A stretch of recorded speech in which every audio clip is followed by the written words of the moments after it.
Well, thank you very much, Bronwyn. Welcome to all of you in the hall. Welcome to the many more joining us online as well. And of course, to Senior Minister Hsien Loong. Welcome back to Chatham House. I'm going to tell you a bit about the event, then of course introduce our speaker. We're going to hear from Senior Minister with some opening comments. That will be followed by a discussion between he and I on stage. Before we open up to questions in the audience, we'll have plenty of time for questions in the audience, by the way, so do get thinking about what you'd like to ask. Just on the event itself, this event is on the record, it's being recorded and it's being live streamed as well. Please do tweet about this event if you like, using the hashtags @CHEvents and @Chatham House. And when you are called upon to ask a question, if you put your hand up, please make sure you introduce yourself. Please make sure you ask a concise question. Those of you who are submitting your questions online, I'll be able to capture some of those here as well. But do introduce yourself if and when the microphone does come to you. Now, I'm going to introduce our esteemed guest, Senior Minister Hsien Loong. Hsien Loong was appointed Senior Minister after stepping down as Singapore's Prime Minister. He was Prime Minister between August 2004 and May 2024. And Mr. Lee was the Secretary General of the People's Action Party, PAP, from November 2004 to December 2024. As Secretary General, he led the PAP to win 4 consecutive general elections, 2006, 2011, 2015 and 2020. He was first elected MP in 1984, and he has been re-elected 9 times, most recently as an MP for the Ang Mo Keo Group representation constituency. Mr. Lee also chairs GIC, which is Singapore's Sovereign Wealth Fund, and the Research, Innovation and Enterprise Council, an international panel that provides strategic direction for Singapore's research and development efforts. Earlier in his career, Mr. Lee held various ministerial appointments, including Deputy Prime Minister, Minister for Finance, Minister for Trade and Industry, and Second Minister for Defence. He was concurrently chairman of the Monetary Authority of Singapore from 1998 until 2004. And before entering politics, Mr. Lee had served in the Singapore Armed Forces, retiring as a Brigadier General.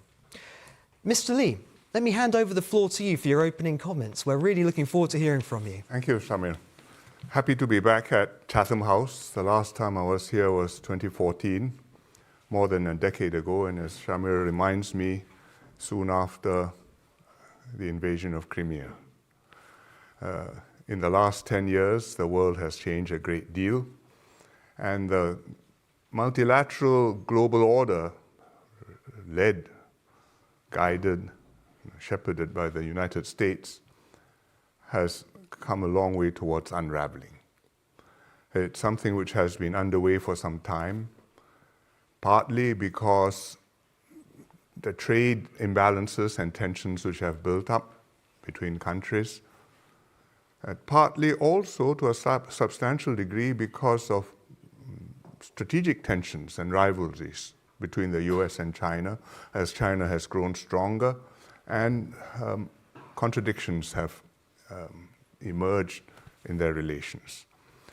It's been brewing for some time, but this last year it has come to a boil with a new US administration. And it's something which affects all countries, small countries particularly, Singapore, looking out at the world, anxiously trying to avoid the storm all around us. But even all other countries are trying to ask how to navigate through this storm and avoid any rogue waves hitting them unawares. And I would just say there are 2 areas which we can think about and we can discuss later. First, on trade, and secondly, on security.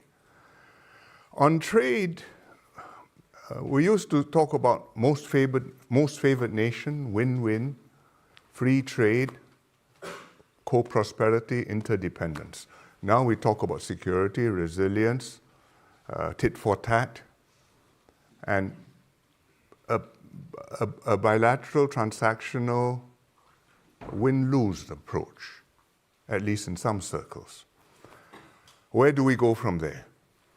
I think for many countries, the answer is the direction it's going, we have grave forebodings. And we're not sure how to make a U-turn, but we will try our best not to go in the most disastrous directions. Because we have to go, whatever the difficulties, whatever the security or resilience considerations, you have to do business with each other. We can't go back to autarky. The only example of autarky we have is not a very encouraging one, and that's just North Korea. It's not where most countries want to be. You have to do business. How do we do business? And I would say there are three things which we could do, given that a very important player, the United States, has decided that they will no longer hold the ring. They will no longer be the champion of freer trade. They will no longer stand for multilateralism and MFN rules. In fact, they want to go bilaterally. They want to use trade fully weaponized as an instrument of power. And they also look askance sometimes when other countries come together and want to promote trade and cooperation with one another.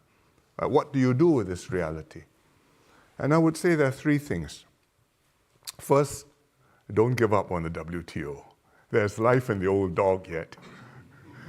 It's got many shortcomings. It's ugly, it's inefficient, it can't make decisions because consensus means unanimity, and that's paralyzing. But there are things you can do within the WTO umbrella, and you do want that umbrella because it represents a certain ideal, a certain conception of the way we should work together, which we do not wish to give up for good reason.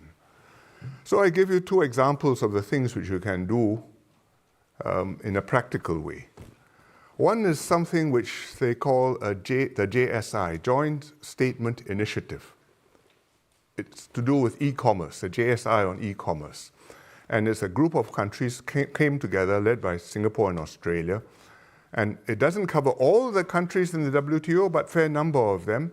And we came together and agreed on a set of rules which would govern e-commerce and which would help to promote e-commerce amongst ourselves. And well, it's not universal, it's consensual, but these are all consenting adults. We know what we are doing, and we hope that others will want to join us. And well, if that's a contribution to the global system, that's a plus. A more recent example, still on a very nascent scale, is what we call FITP, the Future of Investment and Trade Partnership. It started as, I think, 14 small countries, Singapore again there, with New Zealand, with the UAE, with Switzerland, and a few of the, I think, EFTA countries. And the idea is to agree amongst ourselves on broad rules for engagement when it comes to investment, to trade, to dispute resolution. So even if the WTO mechanisms don't work, we have some idea how we can work with one another and avoid ending up in a war of all against all. And again, if other countries would like to join, well, that's a plus. There is some precedent for small things growing big. For example, the CPTPP, the Comprehensive Partnership on Trans-Pacific Trade, started off as a very small and improbable thing. 4 of us, Singapore, New Zealand, Chile, and Brunei. We called it the P4. And the hope is not that there was any significant volume of business, but we hope that by creating this, it could be the nucleus around which some crystal would form. And it did form, and we negotiated, and we had Japan join the party, we had the Vietnamese join the party, we had Peru join the party, Mexico, Canada, even the United States joined the party, which is we thought we had hit a 6. And it nearly got across the finish line, but unfortunately Obama couldn't get it through Congress and didn't want to try, and he ran out of time. But we salvaged it, and today you've got the TPP minus the US. And we called it the CPTPP, it's 11. And last year, UK joined, and it's 12 again. And it shows that small things can grow, and it may not cover the world, but it makes a significant contribution. And I think we should work like that in the WTO. Secondly, on trade within regions, we ought to work to enhance our own cooperation and bring down the obstacles which we have erected to ourselves. Every region has these. Even the EU, which is supposed to be a single market, is not really a single market in many aspects: finance, investments, for example, regulations.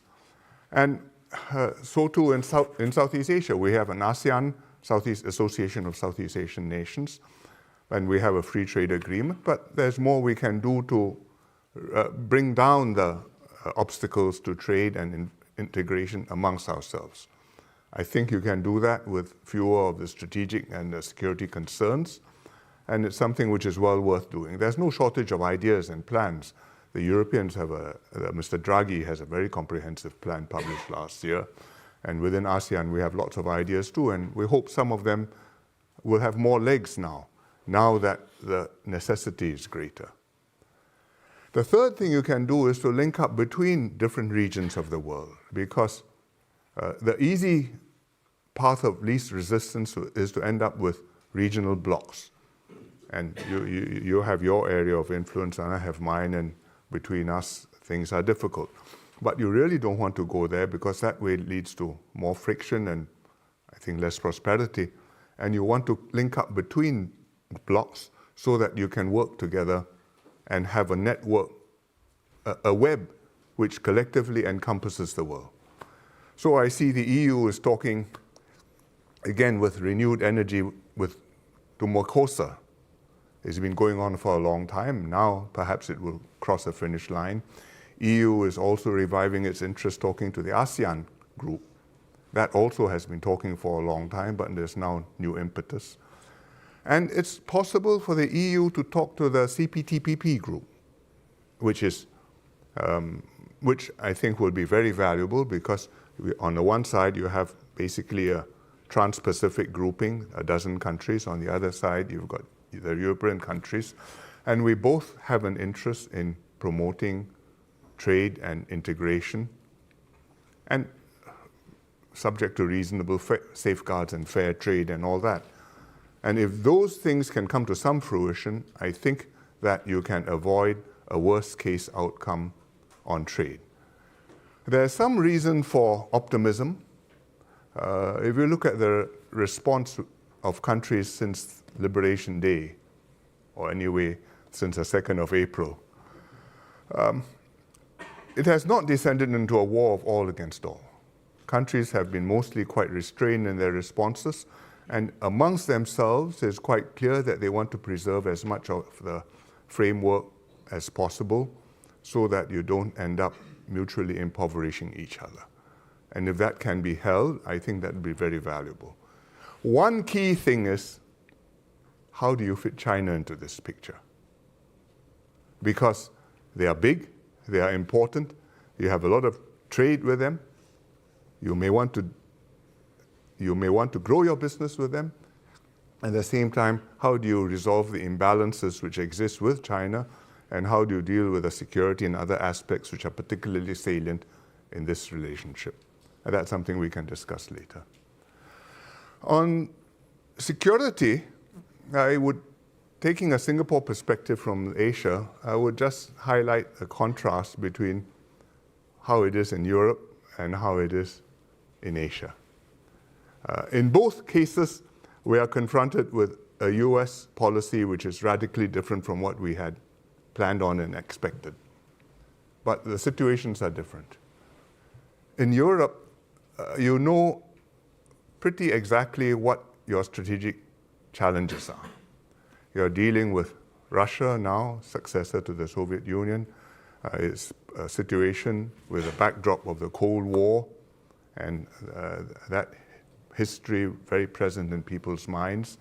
And you have NATO, and you have a focus. This is a security challenge, at least. Many countries would say it is the security threat. And you want to build up, strengthen capabilities, and improve your collective defense. In Asia, that's not the picture. China is a very important player. It has developed, it has grown stronger, it's strengthening its armed forces. That's one of their four modernizations. And it's palpably growing more significant by the day. But most countries in Asia do not see China as the threat. Some, to varying extents, do. Japan, because they have a dispute with China over the Senkaku Islands, but also because of the history of the Second World War, which still hangs over us.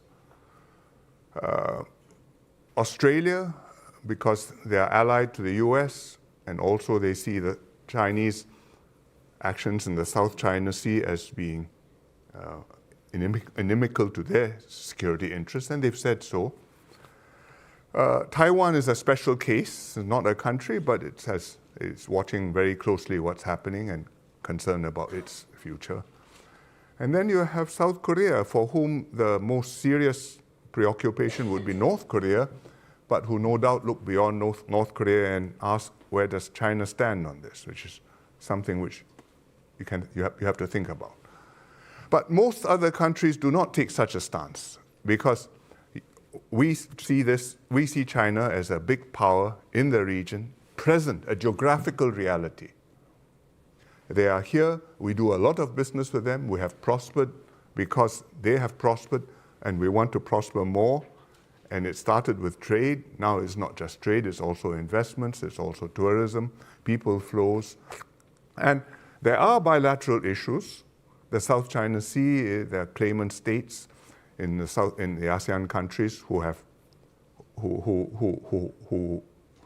come up against China, which is also a claimant state. But even while you have the bilateral issues, you do not frame it as an existential thing. You want to do business, and you want to be able to manage the relationship, because overall you have many different tongs in the fire. So that's very different from Europe. And to take it a little bit further, I would say even US allies in the region want to maintain their equities with China. The Japanese have a lot of trade and investments in China. The Australians, China is their biggest export market, iron ore, coal, all sorts of things. They also sell oysters and wine, and from time to time those get caught up in great geopolitical disputes and get held up. But they want to maintain that relationship. And I think that gives the strategic situation in Asia a very different coloration and tone from the strategic situation in Europe. It doesn't mean that the countries don't want to maintain their ties with America. They do. They have always benefited from Pax Americana. They have appreciated the US economic presence, certainly, but also the security presence, even as they have simultaneously grown their ties with China. It was a kind of Goldilocks situation. You could have both sides of the benefit. Now you have to make some more difficult choices. And we really don't want the US to lose interest in this and say, well, I'm only focused on Latin America and Asia doesn't matter. Asia does matter outside China. It does mean that if Asia matters to America, they will express their preferences on how you conduct relations with other powers. And all the powers will say, I'm not asking you to choose, but I'd like you to be my friend. And we accept that. But I think for all the countries in the region, all the smaller countries in the region, we believe that it's better to be pushed from both sides and yet have maneuvering room and freedom of action and autonomy in a region which is open, in a region where you have choices, where there's a balance of power. And multiple players are here, and therefore we don't all get everything we want, but you're able to prosper together and take the opportunities here. And that includes Europe and UK having an interest in the region, and including on security issues, because the South China Sea is far away from you, but if you care about global trade, then these are critical lines of communications, and you have an interest in freedom of navigation around the world. So we are in this situation. It's not ideal. We can find a way forward. It's much better than being left to our own devices and the world being carved up into spheres of influence, and small countries having the choice of one for their best and biggest friend. And we hope we can sustain that. We have agency, but the outcome, well, maybe in 10 years' time we'll know what has happened. So thank you very much. Thank you. Thank you, Senior Minister.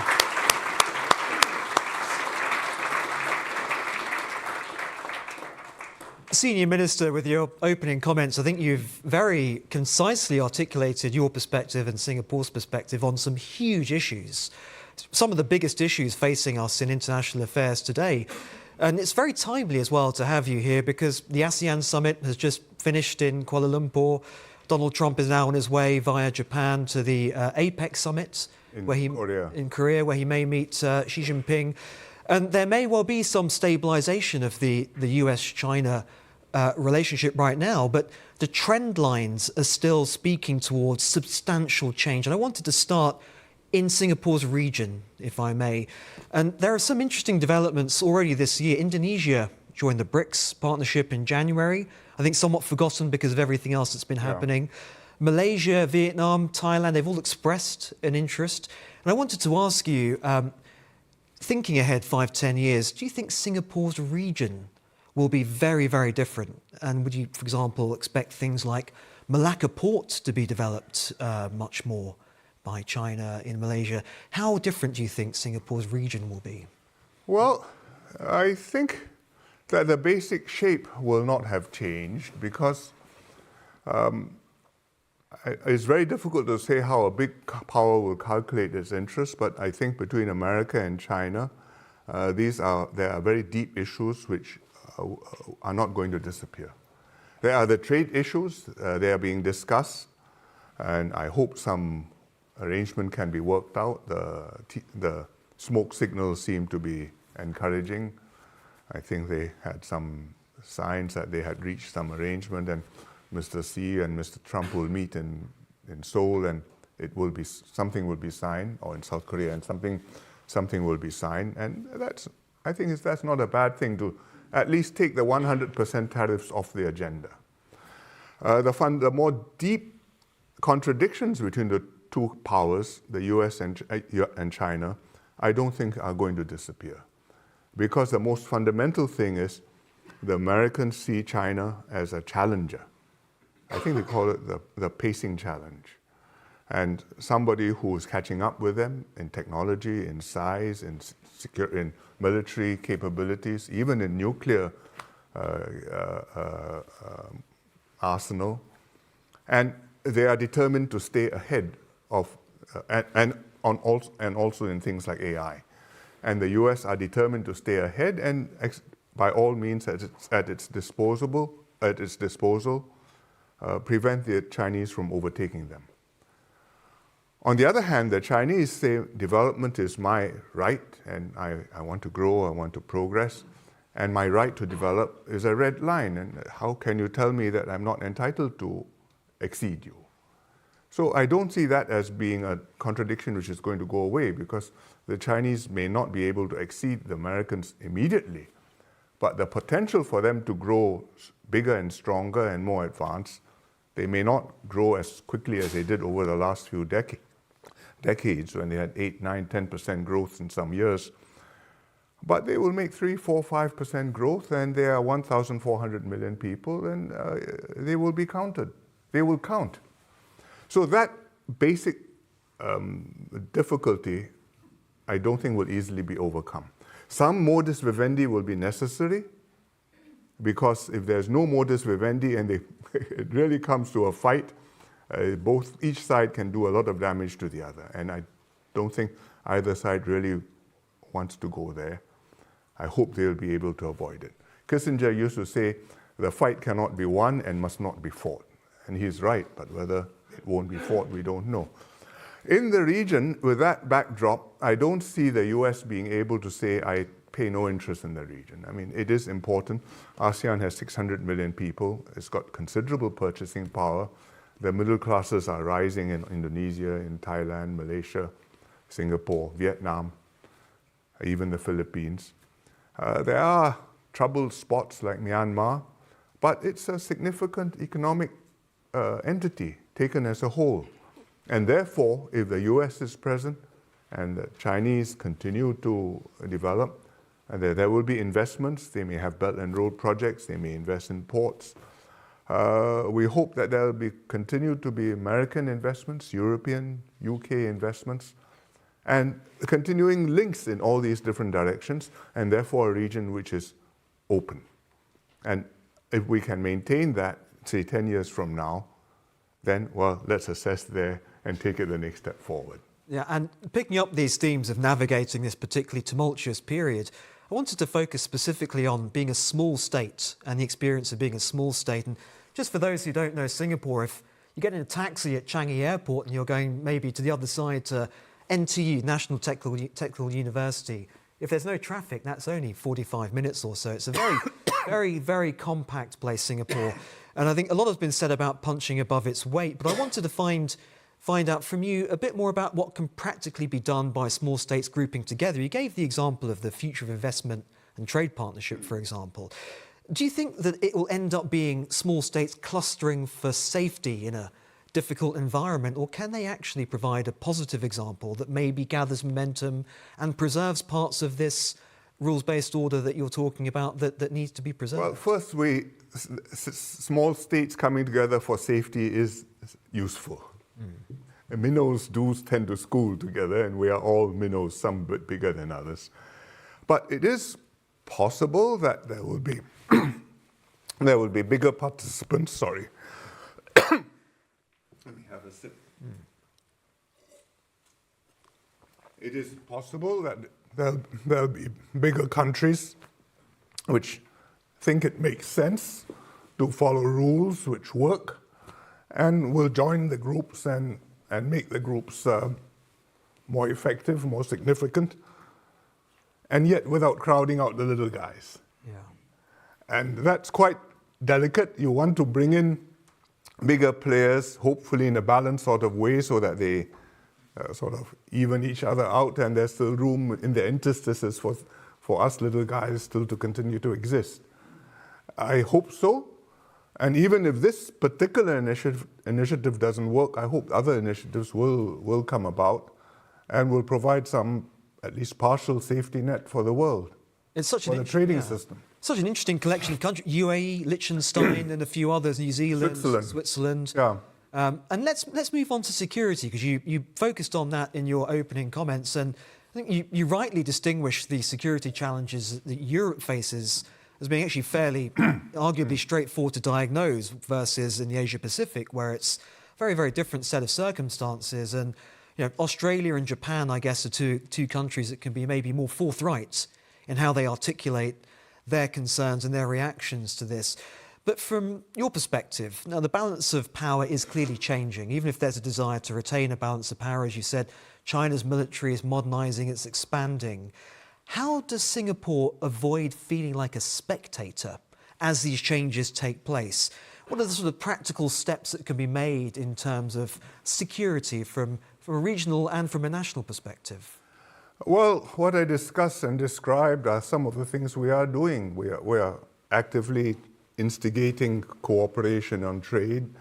We are very active at the UN. We have a forum of small states, which Singapore initiated, and we continue to sort of help the group to convene and to discuss things with one another, which is very active. We are active in other forums as well, such as the climate change UNFCCC, where we contribute to the discussions, and actually we chair one of the groups which discusses the structure of carbon markets, which is one of the more contentious and significant issues. So I think by active diplomacy you can participate, you can help to shape the consensus, you can nudge things a bit this way or the other. If our critical interests are at stake, you can't determine the outcome because you've got to get everybody to come along.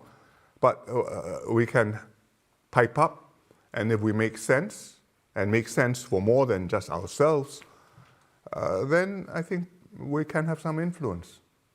It has been so. Good diplomats make a big difference.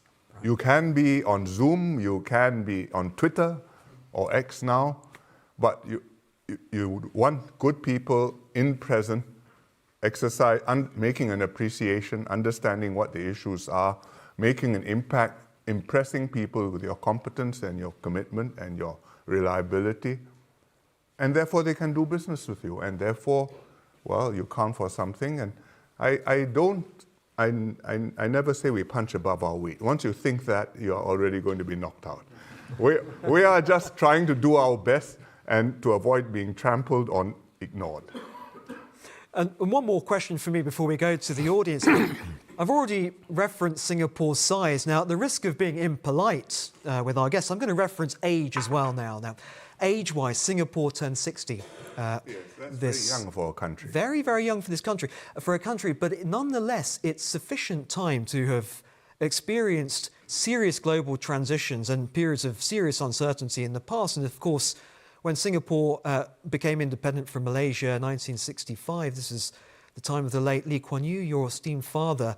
And those periods of instability, obviously incomparable in terms of the geopolitical forces at play then versus now. But I just wanted to ask you, with the sort of the wisdom of Singapore now clocking up a few more years on the clock, what are the insights you might be able to share around the mindset of navigating unpredictability and uncertainty in potentially quite difficult situations? Well, first, I think you have to get your population girded up and aligned. And you have to be upfront with them and tell them, we are in for a difficult time. This is what we can do. Let's hang together. And there are things we can do. Let's do it. In the early years, we used to talk about a rugged society, meaning one which is where people are able to take knocks and bumps, and you fend for yourself and you're self-reliant, and you also hang together to deal with problems and to be able to make progress together. And with that philosophy, we came through and we made very steady growth over more than a generation. And Singapore came from third world to first during a period when we went through 2 oil shocks, later on an Asian crisis, and then we had a global financial crisis. And some of that, there was a war raging in Southeast Asia, in Vietnam. That came to an end. Then the Vietnamese invaded Cambodia, and considerable alarm because we saw it as part of the Cold War and a proxy fight. But the region held, and we came through that too. And today we have ASEAN, and Cambodia and Vietnam are members of ASEAN. So I think the first lesson is you level with your people, hold them together, and then we maximize our chances by not being divided up amongst ourselves. I think the second one is what I said earlier, externally, to be reliable, to make a constructive contribution, to be a player which people know will make a difference and can be helpful. Be relevant to others. Relevant economically so I can earn a living, relevant in other policy forums so that, well, your voice is heard. Thirdly, you must be prepared to fend for yourself. If your fate depends on somebody else's blood and treasure, well, then you may have best friends, but push comes to shove, who's going to be there fighting for you? You have to be prepared to stand up for yourself, which means investing in security, in defense, building up armed forces. In our case, building up a national service armed force, which means the draft, and holding successive generations of young men and their parents to this mission and to this conviction that it's worth defending, and I'm prepared to go, and I'm prepared to have my sons go and serve in the armed forces, spend 2 years of their lives full-time, and then in the reserves for many more years after that. And they are defending the country, and it's something we're proud of doing. And we've been able to sustain that for a long time. I think we will need it all the more. It's valuable to have friends, partners, people who can supply you weapons, people who can help you, in our case, with training grounds, because, as you say, we are so tiny. If the taxi can arrive in 45 minutes, aeroplanes flying across take even less time. So where do my fighter jets train?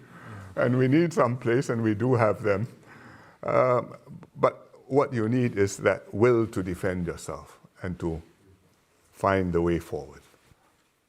Fantastic to hear your insights. Now, we've got questions coming in online, which I will come to in a moment. But I'm going to take some questions from the audience to begin with.